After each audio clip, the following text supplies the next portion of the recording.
We want to hit the welcome to DXD Token Working Group meeting number 5 for November 17th, 1600 UTC. I guess before we dive into the kind of specific draft, I wanted to maybe talk a little bit about what I think my long-term vision for DXD and to a large extent DXDAO is, and I hopefully this can perhaps shed some light on, I think, the discussion around in the Discord this morning about like the recording is on number there. So long term, I see DXD as like a new type of on-chain financial vehicle. You know, we talk a lot about redemptions with this or different treasuries, and it's easy to think of mutual funds in traditional world, right? And in those, investor has shares in a fund that owns stocks, bonds, or real estate.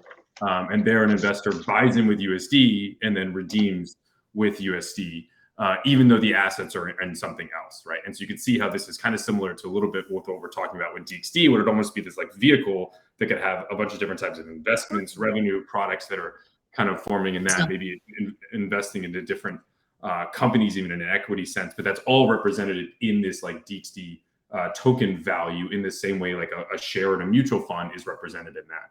Now, anyone that's worked in asset management knows like calculating NAV and dealing with redemptions and liquidity is like a huge component of the mutual fund business, right? You're trying to basically like be able to offer that quick redemption to investors. Some of these funds have like T+1, some are longer, and all of this. But you know, all of this stuff around FTX and before that Luna, you know, shows how much like crypto, I'll say like CeFi, I guess, and TradFi before it is so much about like the obfuscation of assets, or like trying to have a value in some token and then like almost try to hide behind like what exactly is that value of that token. And in a lot of ways, we talk about DeFi protocols shining through against their CeFi counterparts because they have their lending book all open. I think you could see a similar thing with DXD, where like the DXD value is not based on some like crazy story or is kind of something that could, you know, flash in a moment, but it's like clear, you can see it, you know, all on chain, right? It's not that. And so I think like DXD should not be a flashy token. It should rise if the assets in its treasury rise, not on some like tokenomics shell game. And the treasury will go through like building and investing in products in the DXDAO ecosystem. And that's what the treasury will help rise, right? I think there's a huge opportunity to dog food the DXDAO product suite with DXDAO itself. You know, we're already seeing this with guilds and the budgetary cycle that we need to be able to, that we can kind of use our own products. And then I think that will end up feeding into DeFi products and revenue. And I think you're talking about groups that are going to invest in good DAO tooling. I think DXDAO has a lot of insight into that. I think we should lean into that. And that's what kind of across the board will drive the value of the treasury and then like drive to DXD. But like getting back to terms of like the redemption thing, like it's very costly to maintain a peg or to maintain redemptions, because that means you need to have almost an infinite supply of liquidity in whatever token you are giving out for those redemptions, right? So this is why with mutual funds, you're going to have a certain amount of cash always on hand that you're always balancing. And it requires a whole bunch of overhead. Like Maker obviously has a whole bunch of overhead basically enforcing the peg there. So I think we want to get to a point where we don't have this like peg management system that is dealing with redemptions, but you still get that end goal of DXD is like represented by like the value in its treasury. And for that, you basically need like a liquid market to exist on DXD that does not necessarily involve DXDAO actually doing the like the redemptions itself. You want to basically incentivize the market to be able to do that redemption itself. And so like long term, or I guess like I really think DXD will end up like it should trade between that 70 and 90%, maybe 95 up to 100% of NAV there, where you have DXDAO that is like providing like floor price to it that is at a good price. And then it is giving some or issuing these bonds that allow some redeemability, but on a long enough time frame. But in reality, what that doing is basically creating a market for different financial players, stakeholders, to be able to use that to end up creating a market value in DXD that can like fluctuate based upon how confident the market is in DXDAO's like current trajectory, but always kind of fluctuates in that range. So I think that's where like having a range of that, I think, is a very good way long term for having this vision of DXD as like representing this value of an ecosystem for building decentralized products. And I think that is the end goal. I think the reason, I'll just say from the beginning, the reason to have the 55% in the original one was just because DXD is still trading pretty far below that. And so once you commit to a certain number, that's kind of where things are out there. So that was the initial draft. So anyway, I just wanted to kind of say that from the beginning. We can kind of get into some specifics.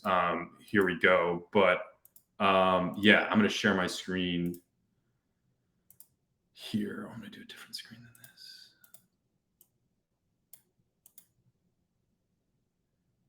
Yeah, let me get another one up here.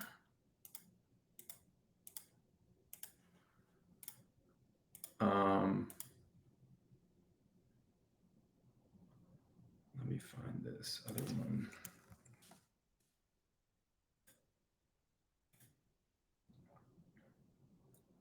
Okay, so what I want to do here is I want to go through the doc, and then if I'm sorry, the draft in its current form, just to kind of explain where we're at in terms of thinking there, and then we had some an interesting kind of document that Robert from 1KX, who's on, had kind of submitted. I thought we could kind of go over that because it kind of takes almost like the devil's advocate case, I think, against this model here. And I think that will maybe inform some of the decisions we have there. So just in terms of, the current draft, and again, I think this is important to signal so we can talk about like the specifics of like the numbers. I'm sure that's like the one people want to talk about.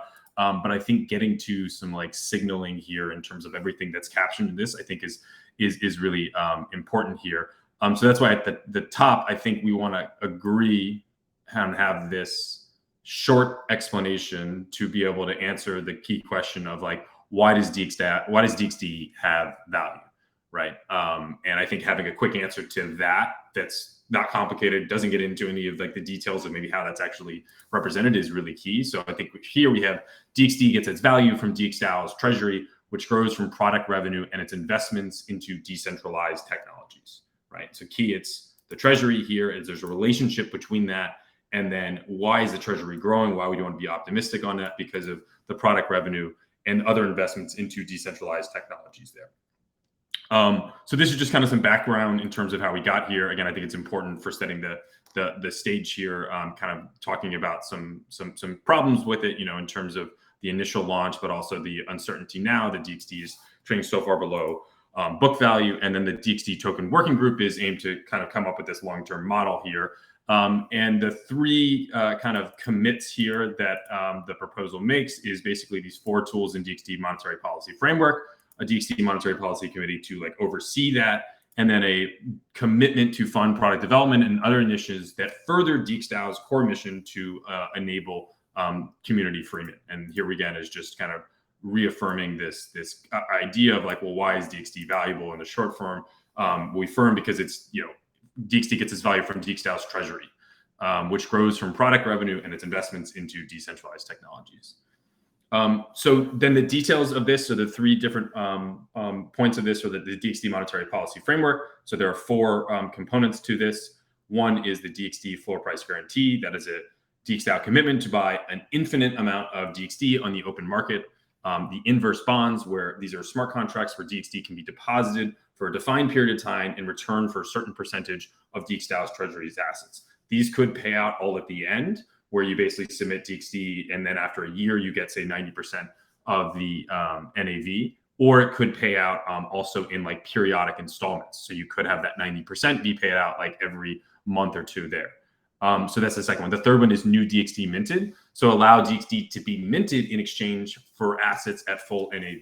So this would be if DXD is trading at 100% of NAV, then instead of DXD basically trading above NAV, because people would be anticipating or anticipating future growth in the size of the treasury, those investments would just come straight into DXDAO, because it would be cheaper to basically mint new DXD at NAV rather than buy it off of the open market. And then the fourth one is protocol owned liquidity for DXD, as opposed to most other DAOs out there, or kind of protocols in general. There's no protocol on liquidity for DXDAO, and so I think having a part of that is important. Um, this will take some management. So the second part of this is really like a DXD monetary policy committee, and part of this I think is done by some of the other aspects of contributors in terms of like treasury and governance. But I think it's important basically to have a more formal structure that has basically DXD holders as part of it, and then also commits basically to some of these, like, and we talk a little bit about Fed speak. And I guess it is like sometimes like, I don't know, kind of what I'm saying is like what you guys are saying, but I think having like a more formal way of doing that would benefit things going forward and provide more clear certainty on how this could work. And this could even take the form of like just being the DXD guild itself. But I think it is important that the Monetary Policy Committee also include, since it will require, I think, a lot of work in terms of providing some updates and reports, that it be both like contributors that are getting paid by DXDAO and also like I think rep holders, having them involved in this is also important. And then the third component of the new token model is a commitment for product development funding. So when DXDAO originally launched the bonding curve, like the bonding curve was a fundraiser to build and develop decentralized products. So initially we had Omen and Mesa, and then we built Swapper. There's an Aqua. Then we have Carrot. There's all of these like products that have been funded by the treasury that was raised in the DXD fundraiser, and that was part of the original social contract for that fundraiser. It's like these funds are going to be used to fund product development and further DXDAO's mission. And I think a lot of people, really in. I think DXDAO really has a unique position in the space because it has such a great story and such a claim to decentralization. And so I think really its mission still long term is really to kind of build and fund those and not just become a vessel for like profit here. And so I think having a commitment to continue to do that is important. The reason I said 7.5% just because that was 2.3, and I think that's what will maybe end up on the like around the budget. I think in the earlier ones I said 5 to 7. And that was only like the only reason it's a little bit higher is because the value of the treasury went down because ETH was, like 40% higher then. So that's why this number was actually stayed the same. This one had changed. And I think this is more of just like a signal to commit to it that can be changed going forward. But like, I think if the treasury is moving from this model of funding, directly funding product development to one that is like almost somehow redeemable for the treasury, I think involving a commitment to product development funding, and that is important. So implementation, this one we want to, of course, be passed for rep and DXD holders. And we can't, I guess the key point about this is we really can do this one and this one right now, but these are a little bit trickier to do because they will require some development work. So the DXD floor basket guarantee, I have here 55% of treasury NAV. I think we'll discuss that in a bit. And then I think a commitment to provide our additional liquidity going forward. And then this last point is basically committing to an inverse bond with, say, the 90% of NAV payout after 1 year will be issued. This could be like tightened up to some other something else, but since we're kind of so far out in terms of like what that would look like, we haven't done the development on it. I think maybe it's not the best idea to get into so much specifics here. But again, I think having something that is like, this is the new model that DXDAO is committing to, that there will be some kind of redemption there through that. Definition and clarifications. This is when I was writing this up last night and didn't get kind of to the end. Maybe there could have been some more things here, but just the treasury NAV here in this one, I think we should be, the treasury NAV is not subtracting the future runway from the treasury NAV as the last buyback proposal had done. That's why I think this product development part is so important, because it's not explicitly stated in there anymore. So yeah, we would use the treasury NAV. I think it's important to also include some of the smaller tokens that eventually may have that contribution to NAV, because I think when you think about the different investments DXDAO is making, whether it's its own products like Swapper or DX Ventures, like eventually the value of those things should go back to the treasury and then go back to DXD holders. Even though they're not liquid right now, I think in the future you want to have some ability for that. So that can kind of be, I think, as I said, that can be more clearly defined both by governance and the Monetary Policy Committee. But I think having some idea that those, of course, should contribute to NAV and to the value of the treasury. And Yeah, and the inverse bonds, as I said, these will be kind of individually launched, and I think are in general about creating that like organic liquid market for DXD, where you're incentivizing stakeholders to kind of take actions in order to create that liquid market. So that's the current draft form here. I don't know if there's any questions that are happening here in the chat as I look.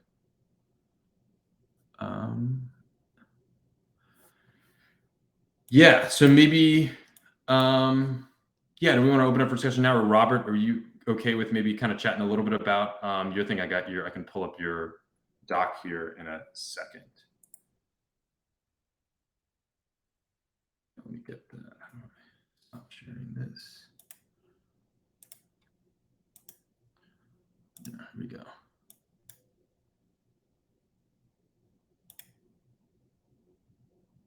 Cool. Do you see that? Yes. Yeah. Hi, everyone. Great to be here.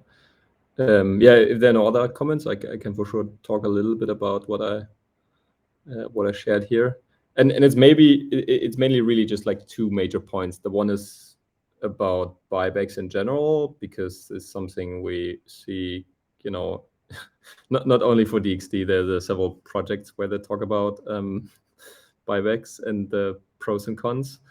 And then the second piece is I think is also related to the discussion in the proposal about not so much that the monetary policy and its component are right or wrong. I think, and it's very much related to discussions we have with other protocols and DAOs as well. Is a little bit about the emphasis of things. But yeah, let me maybe start with the buybacks, because I think that it's easier to explain, because we looked just recently actually in different buybacks, and you guys also of course had the research from TradFi that basically showed, like, in traditional finance, typically buybacks, especially on stocks, is not the best sustainable idea.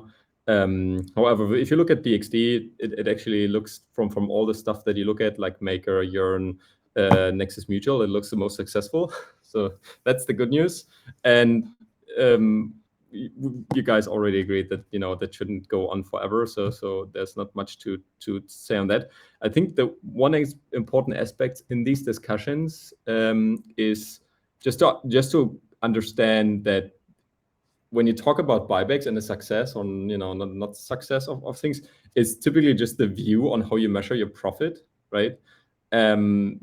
Because and I laid it out because Nexus Mutual is, for example, a really good example, how they laid out their profit, or how you can view the profit. So they had this buyback program earlier this year.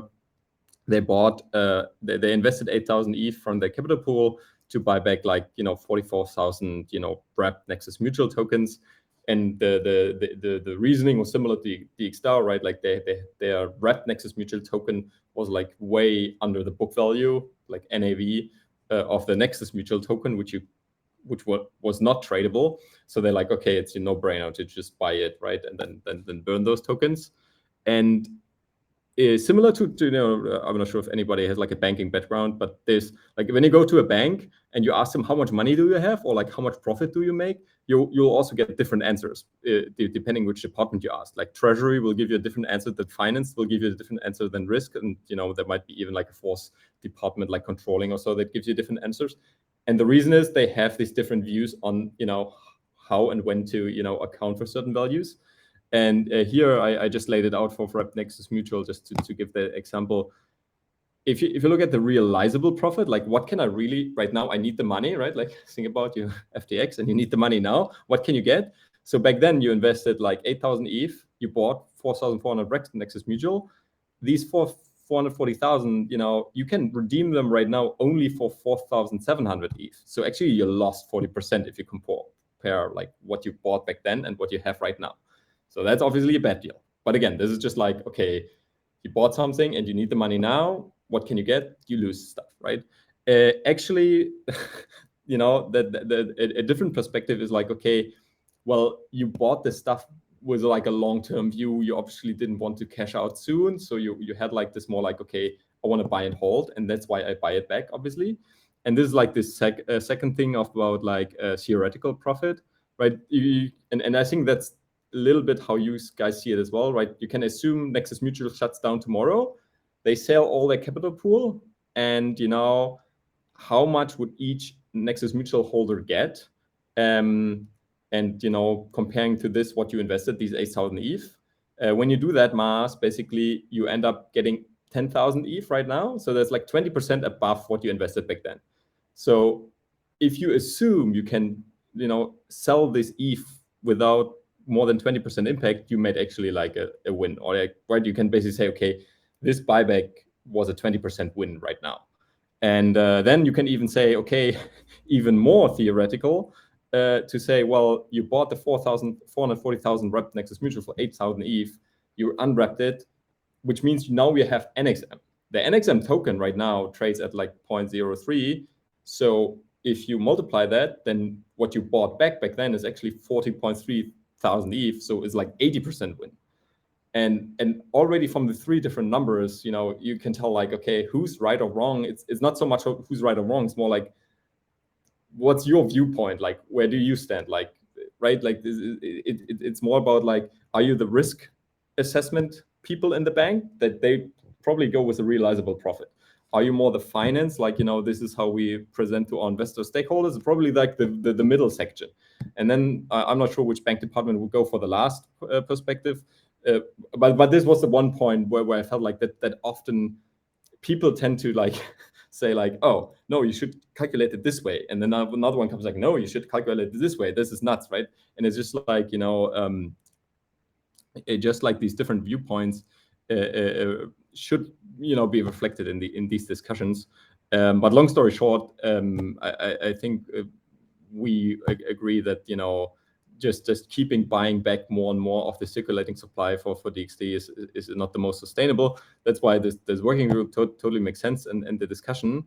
Now the second point is actually what I took away from last discussion, and maybe you can scroll down a little bit, Chris.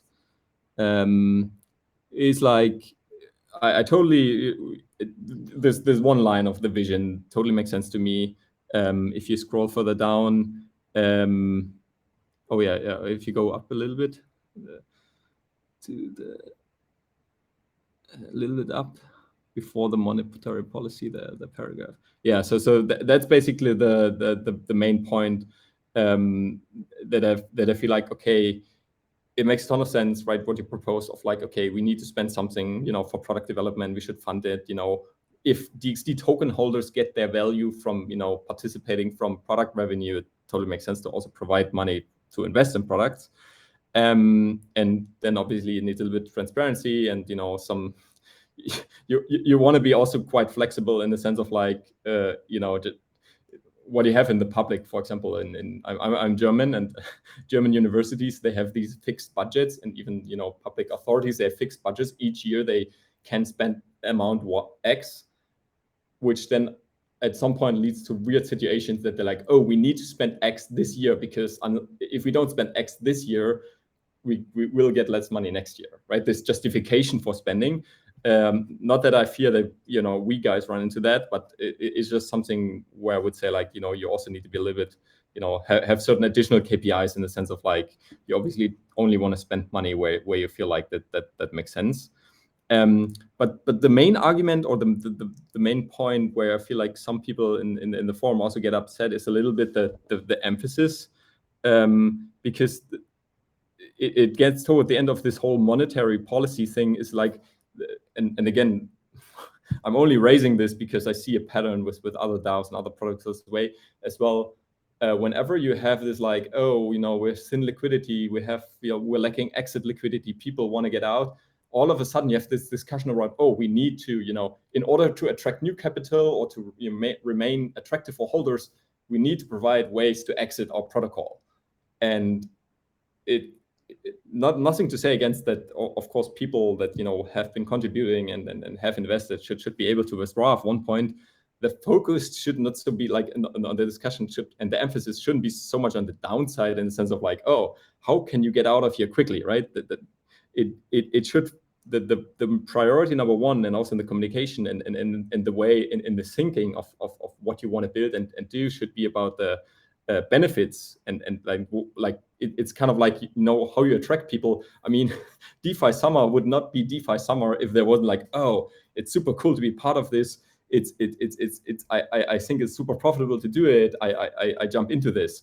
DeFi Summer was not about exit liquidity and like, oh, how can we get away from the boat here?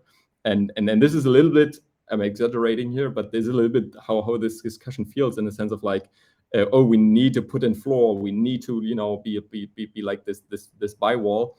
I think a lot of this should be just like, okay, how can we better support this product building? I mean, DXDAO, product these great products. I mean, yes, there might be a little bit, what you're already doing, like refocusing and cleaning up a little bit the house, but this should be like a very large benefit that the DXD token allows you, or gives you the privilege, exaggerating a little bit, to invest in these opportunities. I mean, right? Like, if you think again, the TradFi world, if you're an investment, like a VC fund like 1KX, not everybody can invest in that. You need to have like a shit ton of money to actually invest in that. That's the issue of TradFi world and VC world, right? That not everybody actually, I mean, these VCs often have like good deals and good term sheets to be able to invest in something, and then that obviously generates like big turnaround. And DXD could, in my eyes, could be also this opportunity. Like, everybody can actually come in here. You don't need to be a millionaire to join this, but it's like, really, that's why you want to be part of this, why you want to hold this token. And that's why what I'm missing a little bit from these proposals, and I might have missed this, is this part of like, what else can we do to enhance the way we build products? And you can do this from an investment and monetary policy, right? Like, if you think about even more direct products, when thinking about crowdfunding, or how products can gather capital to build stuff, right? It could be just like, DXD holder can directly fund products if they want. It doesn't need to go through the treasury, right? Right now, it's kind of like, okay, me as a DXD holder, there's money in the treasury, and the treasury funds the products. But why stop there? Why not allow a DXD holder to directly fund products if they, if the products advertise their product building large enough? And then you can think about bonding, or even direct DXD staking, and just make sure that the treasury or the monetary policy or whoever manages the whole hustle around liquid fundings versus DXDs and all that stuff. But this is a little bit where from this document, I feel like this creativity, how to better improve the funding and the product building and enhance that part, is a little bit falls off the table, and instead the focus is a lot about, okay, how can we provide people like this exit door? And again, to wrap it up, like, I'm not against any of this presented in the monetary policy. I mean, it makes sense to have some floor, because at one point, right, if you're trading 90% below the NAV, in the TradFi world, you will struggle. But as I mentioned in the beginning, if you look at if you have like the assets that you have, and then you have a token that's 90% below, it probably makes sense to buy back something. Inverse bonds is also something where I feel like, yeah, it's not a stupid idea. It makes sense. It's just a little bit about the emphasis of things here. But yeah, awesome. Thank you. Also, Thanks for that. Haven't followed most of the chat here, so. I mean, I think it's just to say, I think DXDAO was founded on open discussion for governance. So I think these opinions are very valuable, even if there's a difference of opinion, and ultimately we go in a different direction. Having these kind of discussions, I think, is always valuable.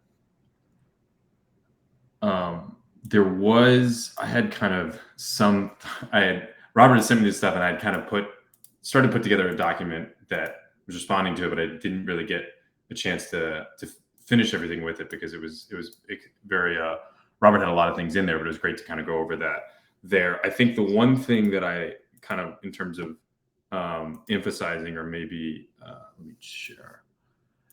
So if you look at this is like a treasury dashboard here, and I think this kind of, I believe this is with with the latest ETH price, I think, yeah, like 1,200. And you can see here, like, I think this is the justification for like why I think the buyback was successful. You can kind of like undeniably see it, right? As you look at the current state of the buyback here, we have 34,809 DXD circulating, versus if there was no buyback, there'd be 50,024. That's because there was like 48,900 minted off the curve, and then there's also been a small amount of issuance from DXDAO.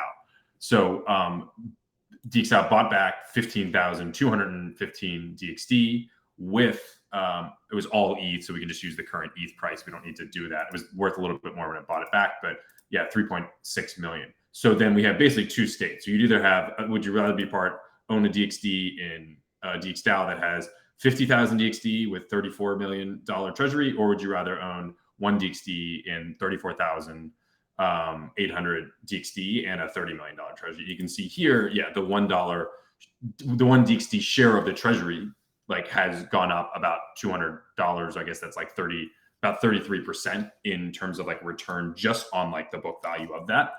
And so then if we did do something like, and I think this is like when we put out the numbers of the infinite buy wall, I think there are a lot of people who have bought DXD at low prices, bought into the DXD buyback program, and maybe bought DXD at like 10, 20, 15% of NAV. So if DXDAO commits to purchasing at 70% and an infinite amount, you could imagine that a lot of different people are looking to kind of realize some of those profits. And so the question would be like, how would that affect DXDAO? How would that affect the treasury here? So I think if DXDAO sold 14,000 DXD, which I think is a good chunk, but if that was how much DXD took part in this 70% like or whatever buy wall, that would lead to right. So we would have 20,800 DXD that would get there.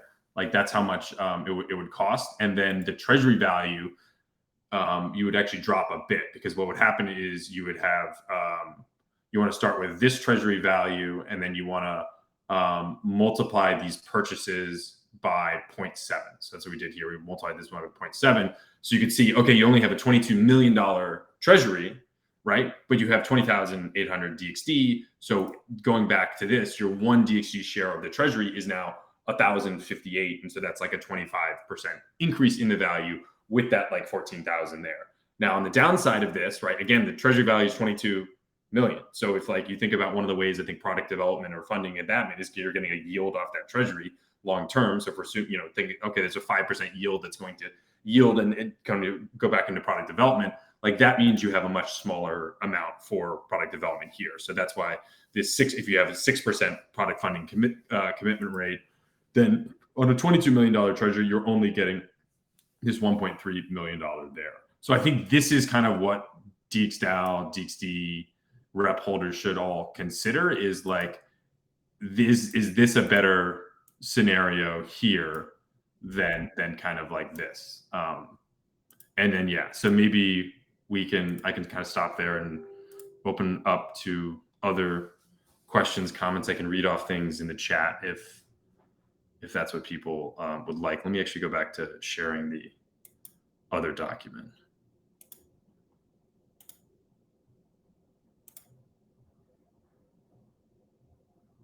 Not this one.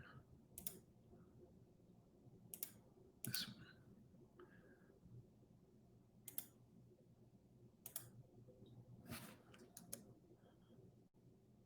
Yeah, and so I mean, I guess we could. Molotov had some comments here.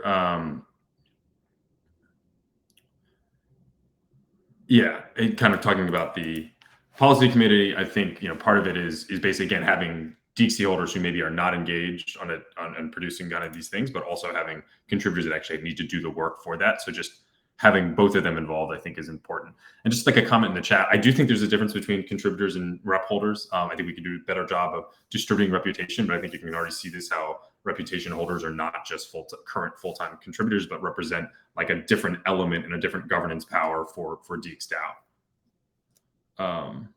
Yeah, and then some of the things about product development funding here, kind of putting on that number, and maybe we can work on some of the language for that, because I agree with kind of what Robert was saying about like committing to some level there, that is maybe people are going to spend that there. But again, just like having some commitment, because that it kind of changes the whole nature of the setup.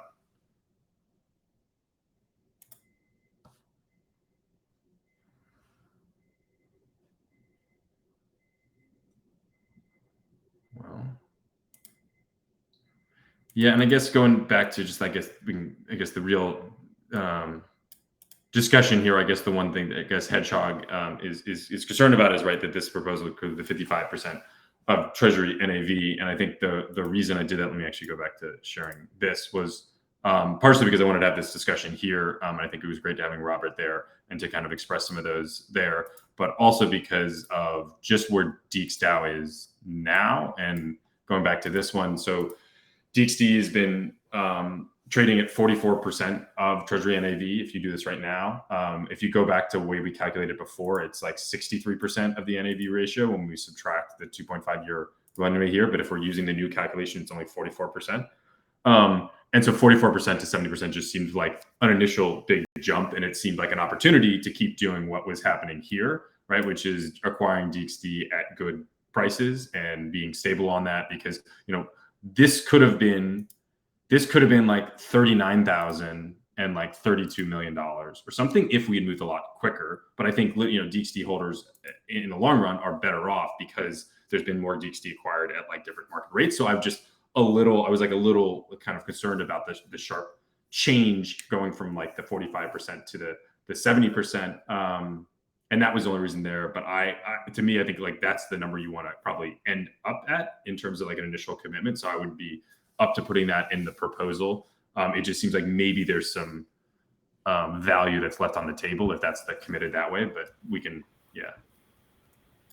I think on that, the big things that I would say is that sort of dragging it out further might have more reputational damage than what the actual dollar amount saved might be. I think it's been quite a long process already, and the fact that we've sort of talked about the 70% in the meeting so far, and then to sort of have a caveat to that and an asterisk, it sort of doesn't look good for the Monetary Policy Committee going forward. And then also the fact that like if someone were to buy it up to 70% now, like the DAO would probably only lose like 10k. Like that's how thin the liquidity actually is. I mean, you can assume that there's going to be external sellers, but like you were then banking on irrationality for the like reputational damage of sort of being seen to, even if it's not like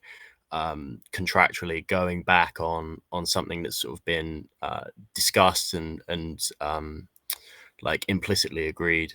So I think like we've done very well in the last 18 months to buy back so much so cheap. Like some other people might have said that was like, too long and stuff like that. But for the people that have stayed like sort of committed and held it out and kept their trust in the process, like I think it's been a very valuable thing. Like you can see in the spreadsheet there, I think that we've done that part, and I think it's time to sort of move into the next phase.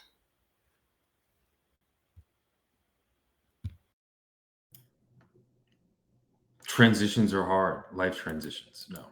But yeah, I agree with that. It's kind of the question is just when, and I can see how this has drawn out a little bit here.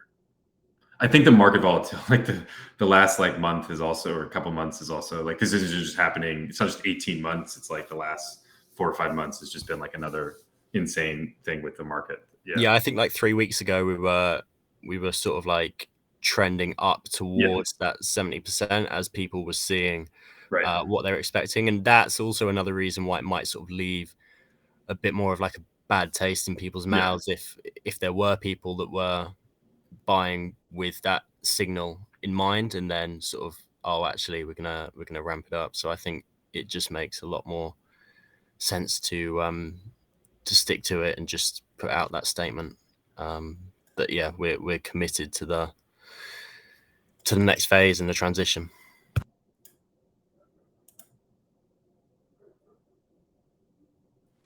Yeah, I'd like to, I guess, 2 points. I definitely question 1KX's notion that this is somehow like something that has been quite quickly thought of.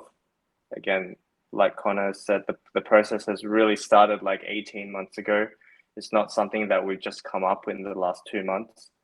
A lot of discussion on Discord before the working group was even made. So I really reject the notion that this is like, you know, a quick exit strategy. And especially for me, like I have been holding DXD since the bonding curve in August 2020 as well. So I've been part of this DAO as long as 1KX has been.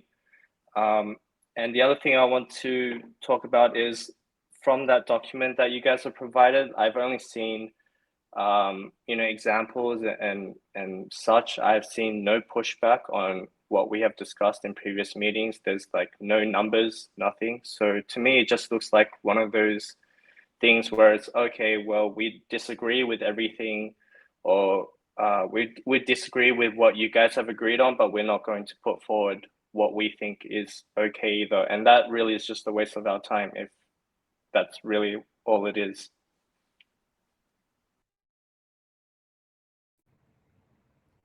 I mean, I can't talk to the second point. Just to the one piece. I mean, first of all, right? Like, I'm not really representing 1KX. It's just like I happen to work with them, and was asked to also take a look here. And it wasn't my opinion that. It wasn't my opinion that I said like, oh, this is like, you know, wrong, and you know, short, like it's just like for the exit liquidity. Because I agree, like, you know, what you presented in monetary policy, it makes sense. It's you know, the proposals are good. That it's not wrong. Also, the buybacks, as I said at the beginning, is like the most successful I see in the crypto space when you look at the numbers.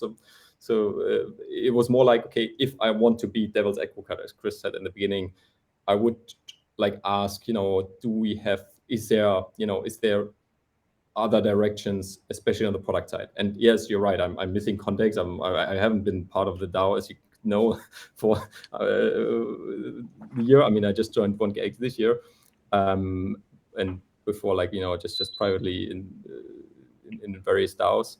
So yeah, just want to clarify, right? Like, this is not there was nothing against or like just saying this is short-sighted. This was for sure not my opinion here. And like I think it's good to have those perspectives, and like that's why so I've been talking to Christopher a bit. He was on a call, one of the earlier ones, and then I had 2 different calls with him because he couldn't attend one of the meetings there.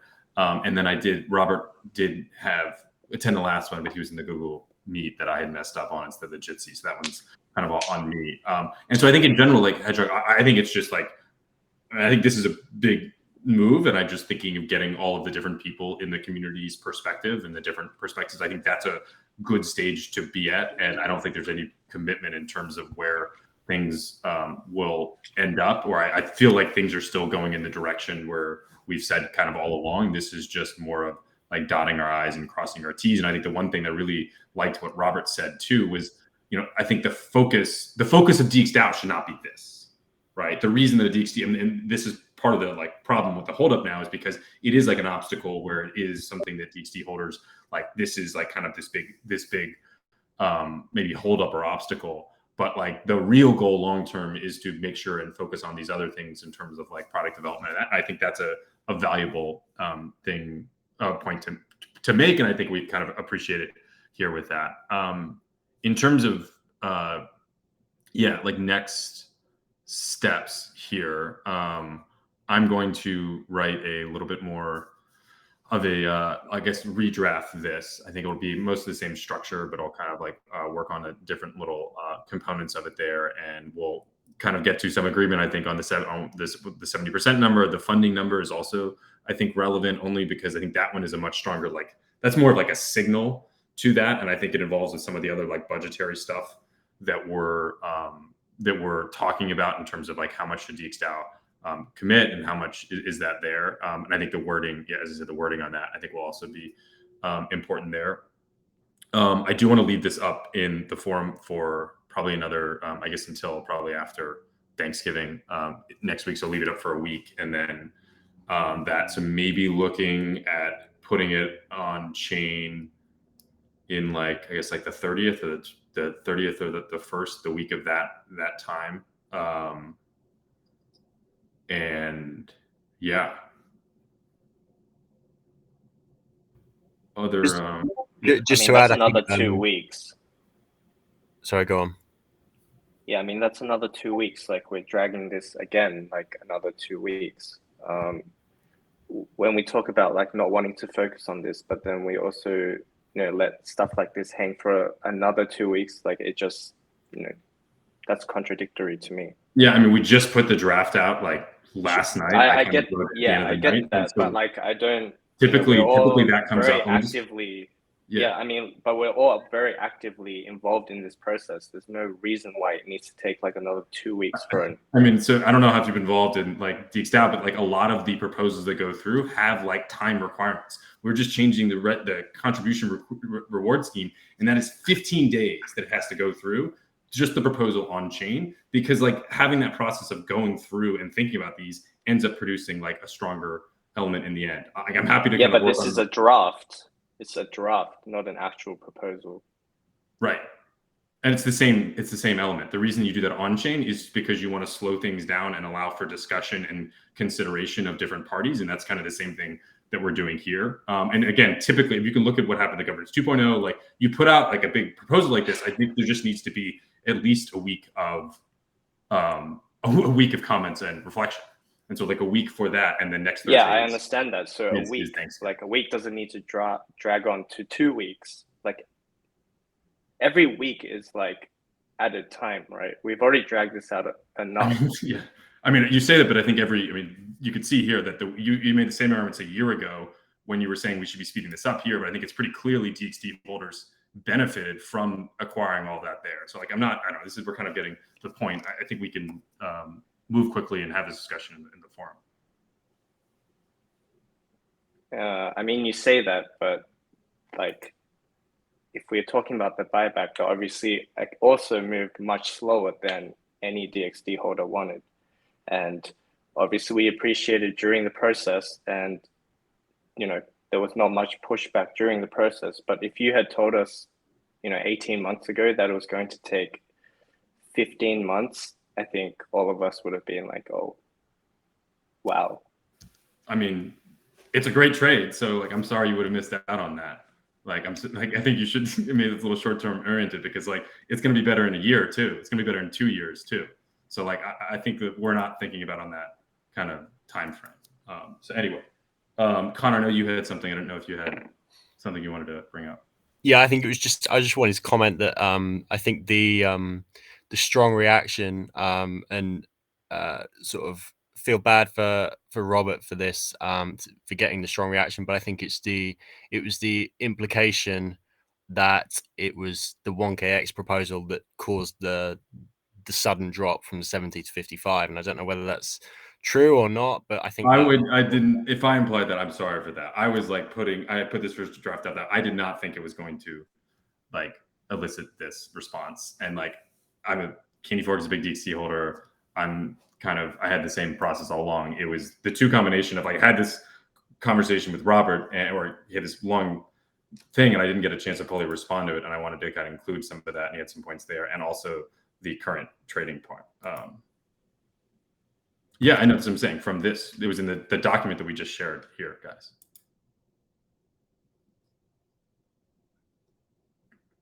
Cool. All right. Any other thoughts, comments? Yeah, concerns? I'll probably try to get an updated version of this. Yeah, today or tomorrow. By that, yeah, and we can go from there.